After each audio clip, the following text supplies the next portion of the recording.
ভারতকে এই যে আওয়ামী লীগের চোখে বাংলাদেশকে দেখার নীতি, সেই জায়গা থেকে সরে আসতে হবে। বাংলাদেশের সাথে যেই সংকটগুলো রয়েছে, নদী এবং সীমান্ত হত্যা সহ আরো কতগুলা বিষয়, সেই সংকটগুলা সুরাহা করতে হবে এবং গণহত্যাকারী কাউকে সেই দেশে ঠাঁই না দেওয়া। যারা আসলে কোনো ধরনের বাছ বিবেচনা ছাড়াই জুলাই সনদে স্বাক্ষর করেছে, স্বাক্ষরের মাধ্যমে জাতীয় অনৈক্য তৈরি করেছে, সেদিনই তারা জাতির সাথে প্রতারণা করেছিল।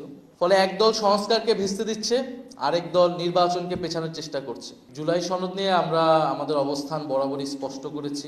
বাংলাদেশে আমরা রাষ্ট্র সংস্কার চাই, পরিবর্তন চাই, গণতান্ত্রিক সংস্কার চাই। সেই প্রেক্ষিতেই গণ অভ্যুত্থানের পর থেকে আমরা নতুন সংবিধান সহ গণপরিষদ এবং রাষ্ট্রের মৌলিক সংস্কারের রূপরেখা আমরা দিয়ে এসেছিলাম, দাবি জানিয়ে এসেছিলাম।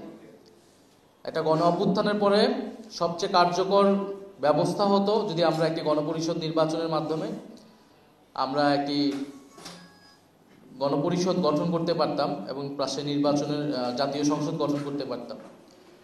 কিন্তু আমাদের সেই দাবিতে কিন্তু বেশিরভাগ রাজনৈতিক দল সম্মত হয়নি বা তারা সেই বিষয়গুলো বুঝতে পারেনি এবং তার ফলে কিন্তু এই পরিস্থিতি বারবার জটিল থেকে জটিলতর হচ্ছে। সর্বশেষ গণভোট এবং জুলাই সনদের বিষয় যখন আসলো, আমরা ঐক্যমত করেছি, কিন্তু জুলাই সনদ অনুষ্ঠানে আমরা যাইনি, আমরা জুলাই সনদে কিন্তু স্বাক্ষর করিনি।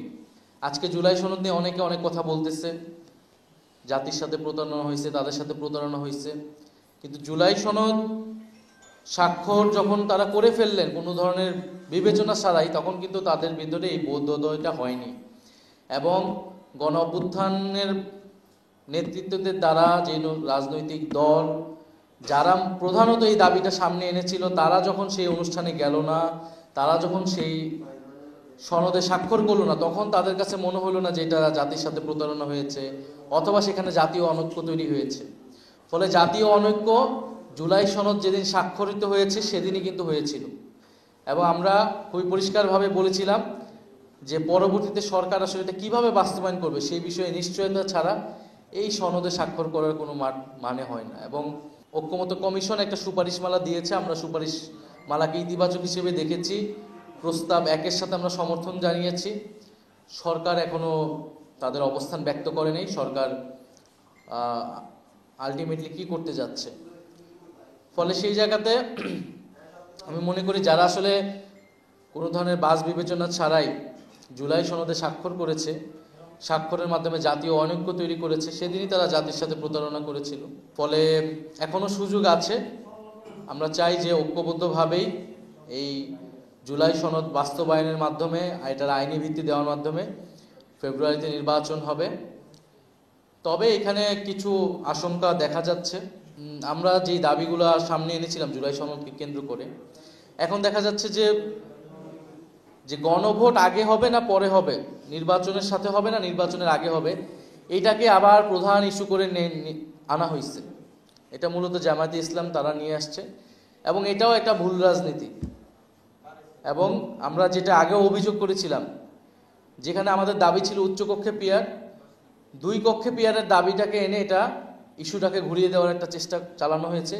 এই একই চেষ্টা এখনো চালানো হচ্ছে। সনদে কি কি সংস্কার হবে, কি কি প্রস্তাবনা থাকবে এবং সেটার আইনি ভিত্তিটা কিভাবে হবে, ডক্টর ইউনূস সেটা আদেশ জারি করবে কিনা, এগুলো হলো প্রধান ইস্যু, প্রধান তর্কের জায়গা। এই জায়গাগুলোতে একমত হলে গণভোট আমরা ইলেকশনের দিনও করতে পারি, ইলেকশনের আগেও করতে পারি, সে বিষয়ে আমরা আলোচনা করতে পারি। কিন্তু গণভোট আগে হবে না ইলেকশনের দিন হবে, এইটাতে হচ্ছে বিএনপি জামাত আবার একটা দ্বন্দ্বে চলে গিয়েছে এবং যেই দ্বন্দ্বটা অযথা অপ্রয়োজনীয় বলে আমরা মনে করছি। ফলে আমার সার্বিক পরিস্থিতি দেখে আমাদের কাছে মনে হচ্ছে যে বিএনপি তো পুরো ঐক্যমত্য কমিশনের শুরু থেকে মৌলিক যে বিষয়গুলো ছিল সেখানে নোট অফ ডিসেন্ট দিয়েছে, বিরোধিতা করার চেষ্টা করেছে। ফলে সংস্কারের পক্ষে তারা কতটুকু আছে এ বিষয়ে জনগণের ভিতরে প্রশ্ন আছে, আমাদের কাছেও প্রশ্ন আছে। আবার অন্যদিকে জামাতের কার্যক্রমে মনে হচ্ছে যে তারা নির্বাচনকে পেছানোর কোনো অভিসন্ধি তাদের আছে কিনা, দুরভিসন্ধি আছে কিনা। ফলে একদল সংস্কারকে ভিস্তি দিচ্ছে, আরেক দল নির্বাচনকে পেছানোর চেষ্টা করছে। সার্বিক পরিস্থিতিতে আমাদের মূল্যায়ন এটাই। তবে আমরা এই দুইটার কোনোটাই চাই না। আমরা চাই যথাসময়ে নির্বাচন হবে ফেব্রুয়ারিতে এবং জুলাই সনদেরও আইনি ভিত্তি পাবে এবং বাস্তবায়ন হবে। সেই জায়গায় এই দুইটি দল সহ যারা সকল রাজনৈতিক দলের প্রতি আমাদের আহ্বান থাকবে, তারা যাতে এক জায়গায় আসে, ঐক্যবদ্ধভাবে আমরা এই পরিস্থিতির উত্তরণ ঘটাতে চাই। আমরা একটু বিচারের বিষয়টাকে ওই জন্য সামনে আনছি, কারণ আওয়ামী লীগের বিষয়টা বিচারিকভাবেই সমাধান করতে হবে। আমরা তো আমি নিজেও ট্রাইব্যুনালে সাক্ষ্য দিয়ে এসেছি এবং সরকারকে আমরা বলেছি বিচারের একটা রোড ম্যাপও যাতে সরকার দেয়, এবং দল হিসেবে বিচারের যে উদ্যোগ ট্রাইব্যুনাল থেকে নেওয়া হয়েছে আমরা সেটাকে সমর্থন জানাই। কারণ আমরা মনে করি এই যে গণহত্যা, এটা আসলে দল হিসেবে আওয়ামী লীগ অপরাধ করেছে, কেবল ব্যক্তি হিসেবে শেখ হাসিনা নয়। ভারতের বিষয়ে আমরা এটা আমাদের অবস্থান, আমরা মনে করি যে ভারত বাংলাদেশে আওয়ামী লীগকে সমর্থন দিয়েছে। এই গত 16 বছরে আওয়ামী লীগ যে মানুষের ভোটাধিকার হরণ করে, নানান জুলুম করে এবং গণহত্যা করে ক্ষমতায় টিকেছিল, এখানে ভারতের প্রত্যক্ষ এবং পরোক্ষভাবে ভারতের সমর্থন ছিল। ভারত যদি বাংলাদেশের সাথে ভালো সম্পর্ক চায়, তাহলে অবশ্যই ভারতকে এই যে আওয়ামী লীগের চোখে বাংলাদেশকে দেখার নীতি, সেই জায়গা থেকে সরে আসতে হবে। বাংলাদেশের জনগণের সাথে সম্পর্ক তৈরি করতে হবে। বাংলাদেশে কে সরকার গঠন করলো কি করলো না, বা বাংলাদেশের রাজনীতিতে হস্তক্ষেপের বা প্রভাব বিস্তারের যে চেষ্টা ভারত সবসময় করে আসে, সেই জায়গা থেকে ভারতকে ফেরত আসতে হবে এবং বাংলাদেশের সাথে একটি সমতা এবং মর্যাদার ভিত্তিতে সম্পর্ক স্থাপন করতে হবে। বাংলাদেশের সাথে যেই সংকটগুলো রয়েছে, নদী এবং সীমান্ত হত্যা সহ আরও কতগুলা বিষয়, সেই সংকটগুলো সুরাহা করতে হবে। আর সবার আগে যেটা দরকার, জুলাই গণ অভ্যুত্থানকে স্বীকৃতি দেওয়া এবং গণহত্যাকারী কাউকে সেই দেশে ঠাঁই না দেওয়া। ভারত যখন শেখ হাসিনাকে সেই দেশে আশ্রয় দিয়েছে, এর মধ্য থেকেই কিন্তু তারা গণহত্যাকারীদের পক্ষে অবস্থান নিয়েছে। ফলে সেই জায়গা থেকে ভারতের সাথে যতদিন জুলাই গণ অভ্যুত্থান প্রশ্নে ভারত তার অবস্থান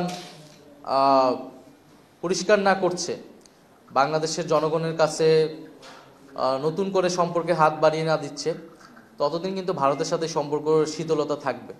এবং জাতীয় নাগরিক পার্টির জায়গা থেকেও যেমন এই বিষয়টা থাকবে, এবং বাংলাদেশের সামগ্রিক জনগণের জায়গা থেকেও ভারতকে তারা প্রতিবেশী রাষ্ট্র হিসেবে বা বন্ধু রাষ্ট্র হিসেবে গ্রহণ করতে পারবে না।